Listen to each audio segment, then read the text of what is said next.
since I found out I could talk to my grandpa in the afterlife through a psychic medium, I realized he has so many nuggets of wisdom to share with me, which I hope to share with you guys.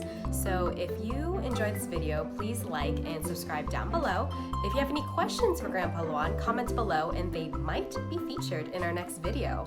So thanks again for watching, and I hope you enjoy. Hi guys, so today we're going to talk about a topic I am so passionate about, travel. So anyways, because I know that it can change people's lives, as cheesy as it sounds, but or just like refreshes things for a lot of people, whether it's a world trip or just a short vacation.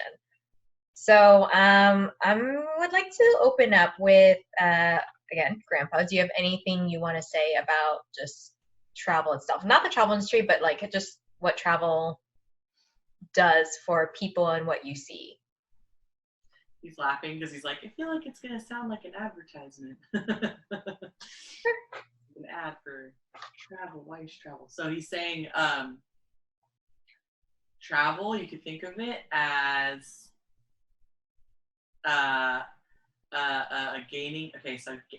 gaining into new dimensions of perspective about the human experience. And he's talking about different areas of land on the earth, different areas like regions. Sorry, my eyes are watering. As being dimensions too. We can kind of think of it as like crossing into a new culture, a new climate. Like he's saying that it's really stimulating for the mind, body, and soul. And he says a lot of people who have done some really incredible things in the world have been inspired by their travels, or something clicked for them when they were traveling. They may have not been to that area, but they may have gotten an idea. Because when you're traveling, it puts you in this state, and he's talking about childlike wonder, where you're like, your eyes kind of almost get big and you're just like absorbing everything. It puts you in a state of being like a child again, almost, because you're in an unfamiliar area, and so your brain needs to like absorb as much as possible so that you can survive and so that you can adapt and learn. And so that's what he's talking about. It kind of makes you like, puts you in that sponge-like state again, which is really cool. I never knew that. Yeah. What does he see what it does to the soul aspect? Like that's obviously from like a mental aspect, but what do you see from a soul's point of view when someone travels? So interesting. Okay, so he's showing like there's all these different phases of like feelings and like the way their energy reacts as they like are in their journey. So it's like he's joking about the waking up early part. How like most people, like when they have to wake up early for their flight, they're really angry for a little while, and then or irritable, and their energy is kind of withdrawn. And then he shows like them getting on the plane and they're still kind of tired, but then he's saying their energy starts to sparkle almost like a little bit in anticipation. And then he shows like touching down, there's like a rush of excitement, and like it's almost like adrenaline. And for some people it could be like a little bit of fear mixed with excitement. And he's showing their energy kind of expanding more. And then he shows like once they get some rest and like start their first full day being rested, there's like this energy gets real big, and they're like soaking in everything, and there's so many things touching their energy field and interacting with it. And he's just showing it's like they light up like a little sun, and they're just like, that's what you see the tourists, they're like so oblivious and so happy. They're just like chick, chick, you know, and like in the way, and you're like, what the heck, because they're just like in their own happy world.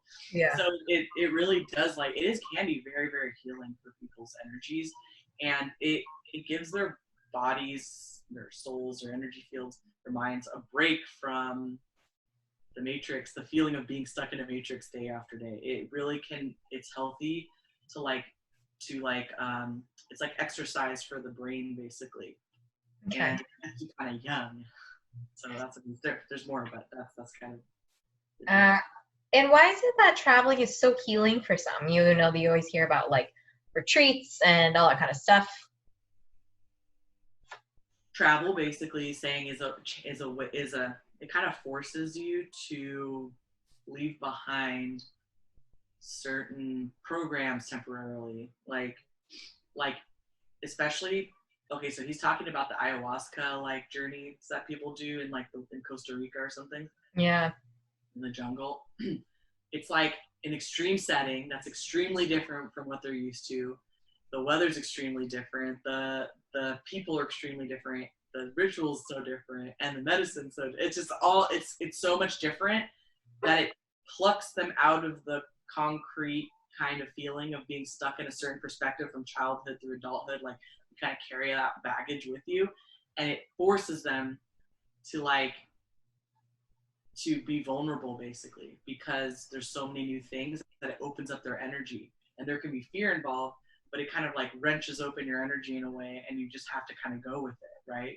To enjoy the experience. And that's not everybody's cup of tea, but it can be that healing for people because it completely changes their cultural perspective, their food, the perspective of food and like scenery and people.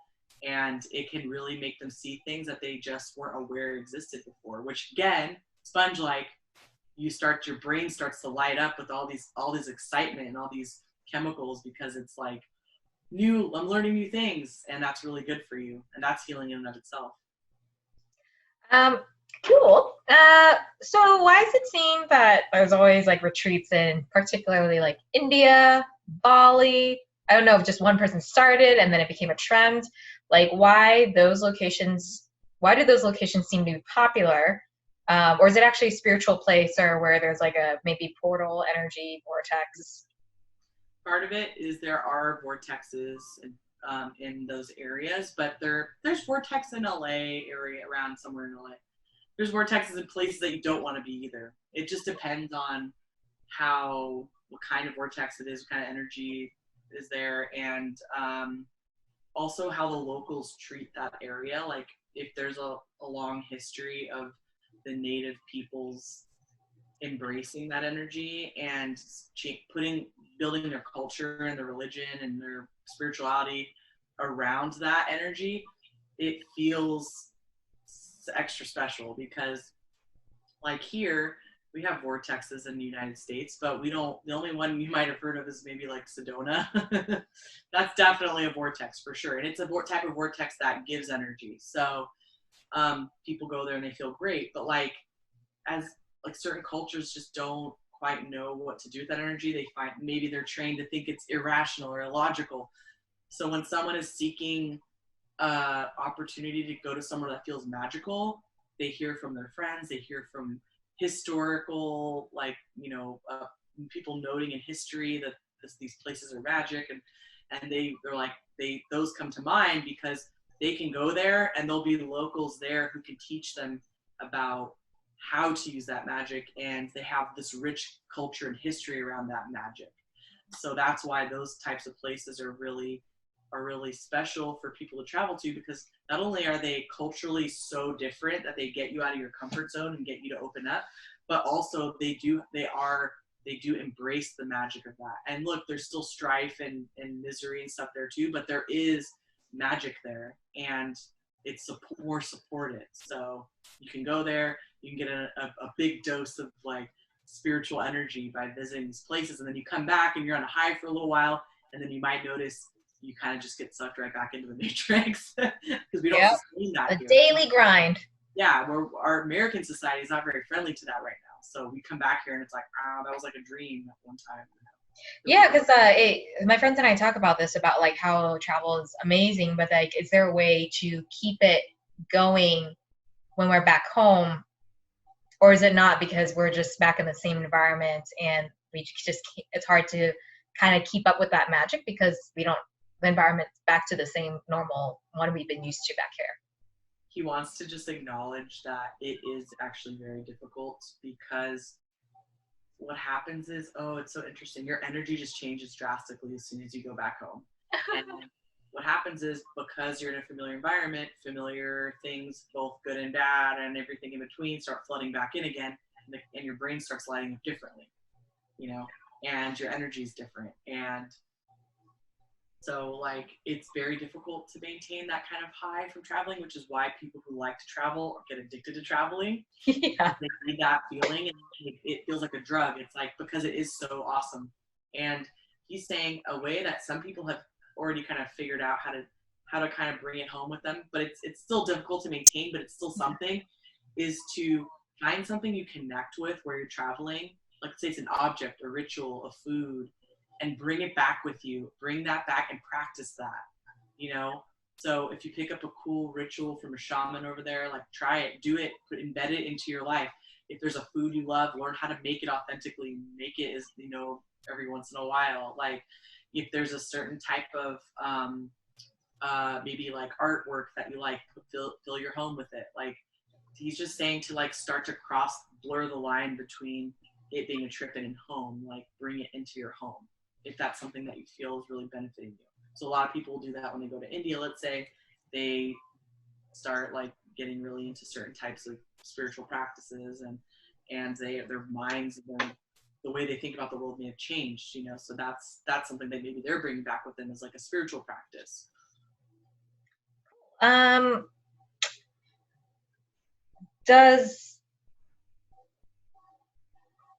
When it comes to people traveling, because there's some stories where like people didn't grow up and then they just kind of got into it all of a sudden, does something have to happen to them so it prompts them, a lot of people to travel to learn and grow?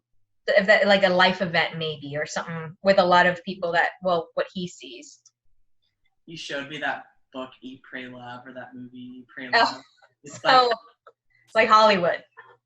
It's like, but it's like the Hollywood version of like what ordinary people can go through, where he said it is true that like a lot of times people's lives are in a rut, or they feel like they're falling apart, or they're bored out of their minds, and that is what triggers them to do something even extreme, like go do something they've never done before, like go skydiving, or like do something river rafting, do something really extreme to just like feel alive again, basically he's saying. Like they just want to feel something, because they get so like the drudgery of life like makes them almost numb and skeptical and jaded. So then people go do something crazy, like go to like Costa Rica and do ayahuasca, or like they'll go like on some crazy like expedition, or like bike across the world, or they'll just, it's just like to feel alive. And it's good for them because it pushes them out of their perspective, and a lot of times they're being guided to do that so that they can break the rut and bring back in with them when they go back home new knowledge and new inspiration, which is how, like I said, like he was showing a lot of like people who brought brilliant ideas into the world have had these types of moments while traveling or after a trip or something. Okay, and then finally, why is it that some people seem to want to travel more than others? There's some that I've met where they've traveled and they're like, yeah, it's not for me. I didn't enjoy it. Like, is it in our DNA? Is it, so that's like genetics. Is it past lives, upbringing, environments, you know, or personality on maybe some people don't have the affinity to want to discover new things? What is it? So it's a little bit of everything, and it's different recipe for different people. So he's saying that some people actually like being in one place for most of their life because they prefer the feeling of comfort and safety. That's what makes them feel happy. For other people, that bores them to death. You know, it's and part of it is what you're here to do in the world, what you're supposed to experience. Some people are born, they came here to experience as many perspectives as possible, and part of that might be traveling for them, or interviewing people as a journalist, or whatever. Like they might experience something so different and think, this is great, why doesn't everyone do this? And the reality is that may not be their path to do that. And he's saying sometimes they have to learn later in life. So they have to, sometimes there might be something that happens that pushes them outside of their comfort zone, and they go have an eat, pray, love kind of moment. You know, so it's different. It's very vast, and there's a lot of combinations, but it's a little bit of everything, including like what you're here to do in the world. And it is kind of like it can be like a destiny thing too sometimes. But he's saying there's a lot of people who try it, and you know, they feel like they have to do it because it's like you haven't lived until you've traveled or something, and then they go and they're like, and maybe it's just not for them, and that's okay. And they don't have to be okay with traveling. Maybe it's not something they're supposed to do, really, you know. So it's just respecting everybody's preferences and knowing that there's nothing wrong with you if you don't want to travel. And if you like staying in the same town and living in like a multi-generational house that was passed down from your grandpa or, you know, in the 1800s, like there's nothing wrong with that. Like, so that makes some people feel happy and safe, and that's their path, and that's fine. So it's really, it depends on quite a lot of factors. Okay. Great. And then any last words before we close off? He was saying he wished he could have traveled. You know, he says he may have not been super thrilled about it while he was alive, but looking back, he's like, you know, he didn't get to really like travel to lands that were so unfamiliar to him. And, you know, so he was saying that like looking back, it would have been neat to like experience other cultures and foods more. And so he's saying like, you know, it is a very enriching experience. And if you feel called to do it, he's just do it safely. And he's like, it helps to do it with people that you love being around, because then you have something that you can relive together later on as a group. And he's saying it's a beautiful thing. And sometimes you may just need to be alone, and you may just need to like go backpack in the wilderness in some other country for a while to like feel recentered. So he says just like there's so many different ways you can travel, even if it's just locally or down the street. He's like, it doesn't have to be exotic for you to benefit from a change of scenery. So he's saying right now, being stuck in quarantine and being deprived of traveling, travel in your inner world. So he's saying like meditate and envision yourself flying through the sky, even with like your arms, you know, like Superman, and going to some exotic place, or build one in your mind when you fall asleep at night. Just like meditate and imagine like you can visit other dimensions outside of this world and build things. So he's also saying like that's on the table too, since you're stuck in quarantine. Watch documentaries about other places, talk to other people about travel, and that's something he wanted to add because of what's going on right now. Cool. Well, thank you so much. This is such an exciting topic for me, so thank you. Yeah, and thanks, Trey.